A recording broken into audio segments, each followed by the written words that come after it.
Have you ever noticed that when you look back on something, you get so much clarity about what it is you went through? Sometimes when you're going through something, you don't understand why you went through that. You don't understand why you had that struggle. But it's not until afterwards that you look back and you realize hindsight is 2020.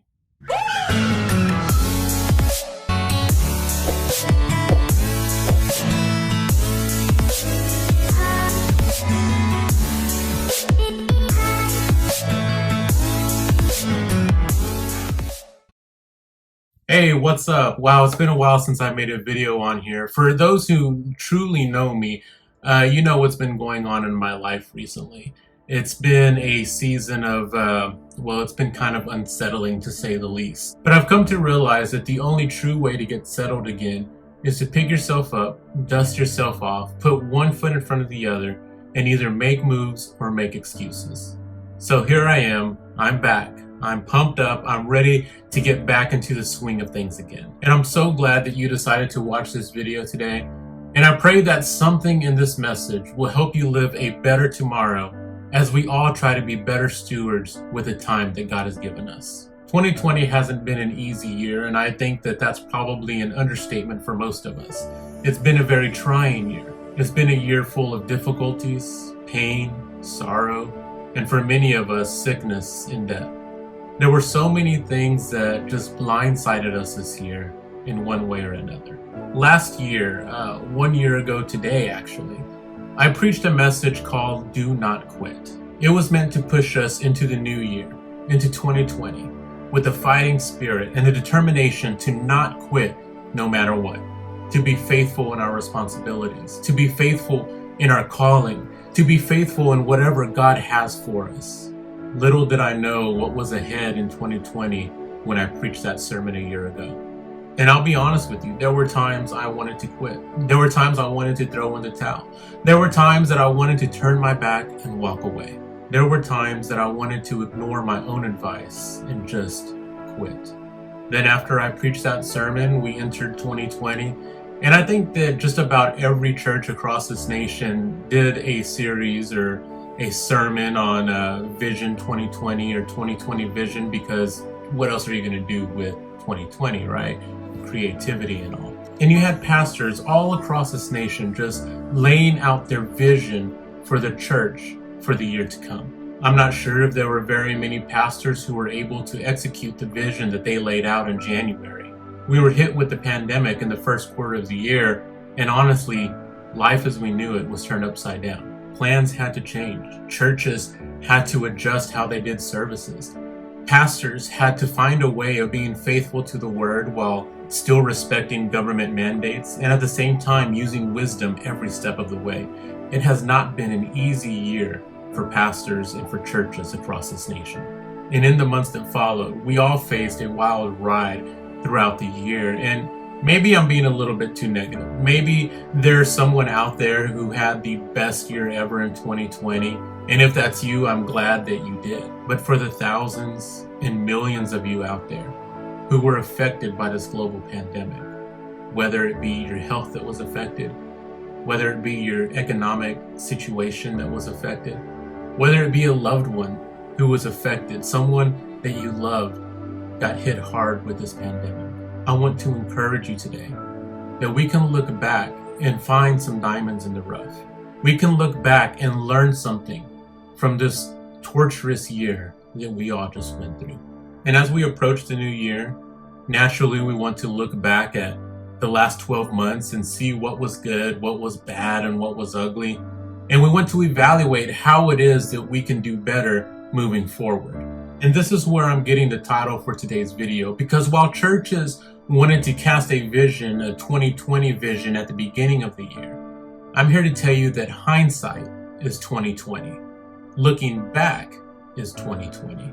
If we look back at the situations that we went through, we're able to see that God's hand was all over our lives. Yes, you may have felt pain. Yes, you may have felt sorrow. Yes, you may have been brought to your knees and poured out all of your faith into a situation and your prayers weren't even answered. And you may be thinking, how in the world was God's hand over that situation? And I submit to you today that there are some things that if we have the discipline to look back on, we can see and realize that hindsight is 2020. The first thing that we will discover when we look back is humility. Humility. I don't know about you, but when things get hard, when trials come against me, I'm not my best self.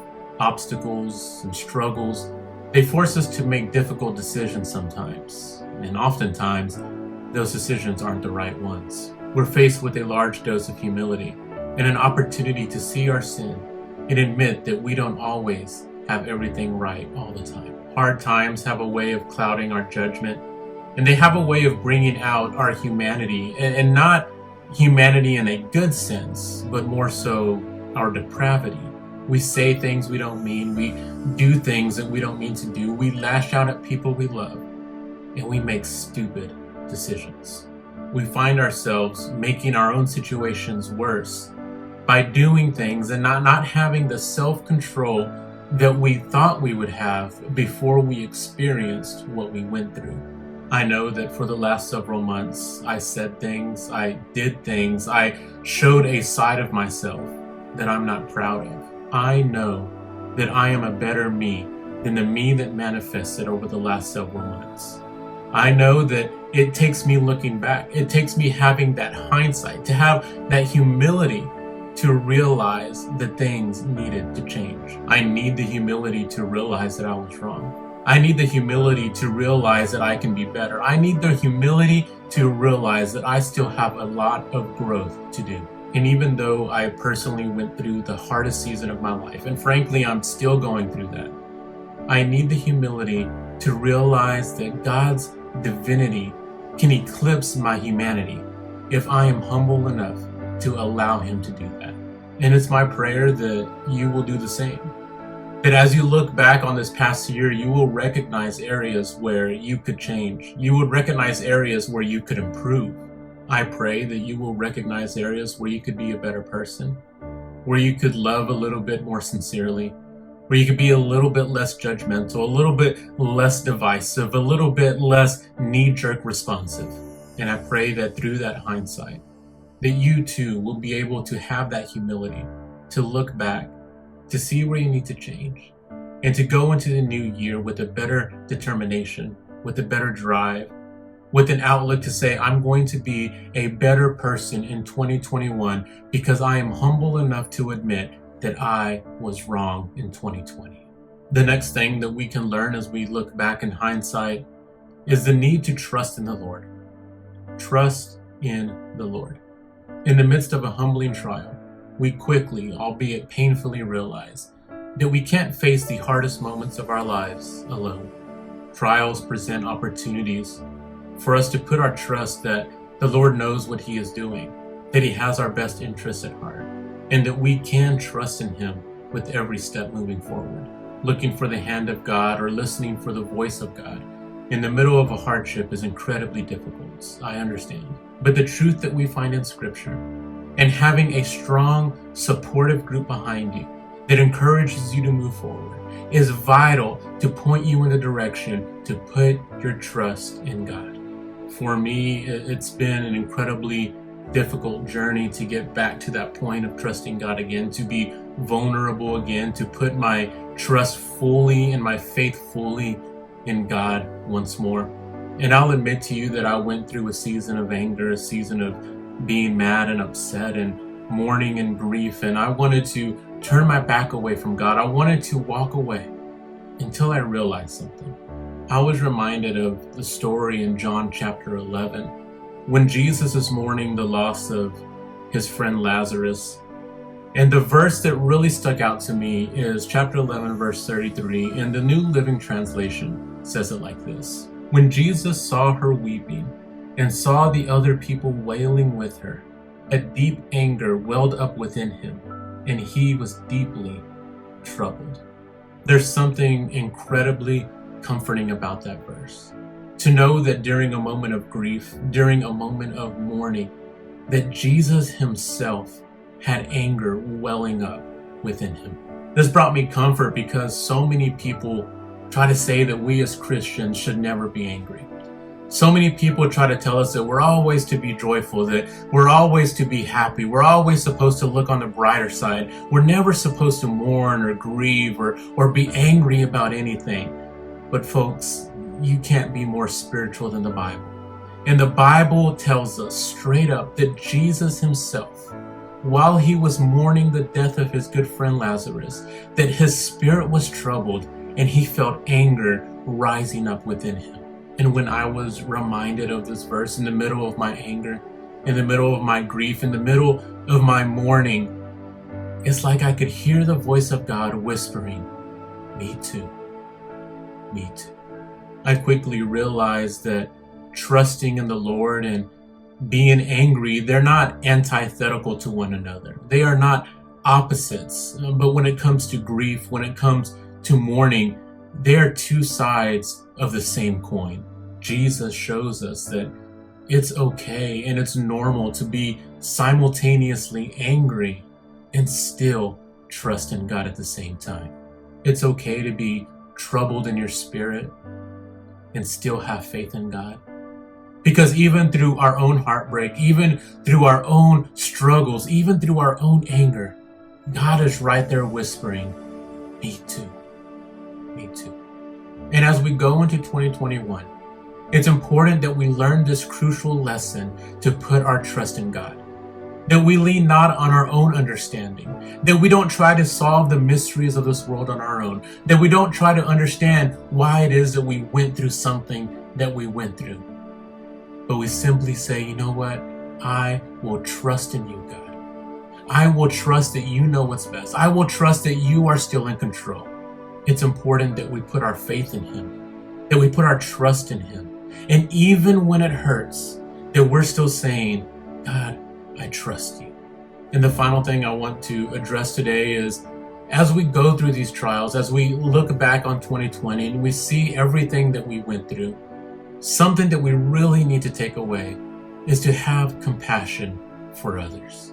Have compassion for others. During this devastating season, I have become acutely aware of how easily it is for so many of us to hide behind our griefs, to hide behind our struggles, to hide behind the things that we're going through. We fake a smile, we fake a laugh, and we even lie to make others believe that everything is okay. But if there's anything that I've learned this year, it's that my own struggles, my own pains, my own fights has taught me how to be so much more compassionate towards others. In my own heartache, I have become softened towards those who grieve, towards those who struggle. And I've learned how to love deeper. I've learned how to care more intently. I've learned how to have a bit more empathy to those who are going through something that I may not even know anything about. You see, the Bible calls us to bear one another's burdens. And sometimes we don't really know what that looks like. We don't even know how to truly do that until we ourselves are going through a struggle and we realize how vitally important it is to have somebody there who is willing to love us in such a way, to care for us in such a way, to reach out in such a way that it feels like they're taking that burden off of our shoulders. And when they do that, when we go through those trials, when we have somebody who's bearing that burden with us, we learn very quickly this is what it means to be compassionate towards others. So as this year comes to an end, let us look back with hindsight that is 2020. Let's look back and let's learn a few things from the last several months. Let's go into 2021 with a little bit more humility, with a lot more trust in the Lord, and an abundance of compassion for others. Let's be kind. Let's show grace. Let's be loving to one another. Let's not be divisive. Let's not be argumentative. Let us show the love of Christ to those who are around us. Let's recognize with humility that we need to grow, that we need to change, that there are areas in our lives that could be improved. And let's put our trust in God moving forward. I hope you have an amazing new year. I hope that 2021 is so much better for you than 2020 was. Stay safe, stay healthy, and build a better tomorrow by being a better version of yourself. Love you guys, and we'll see you next time.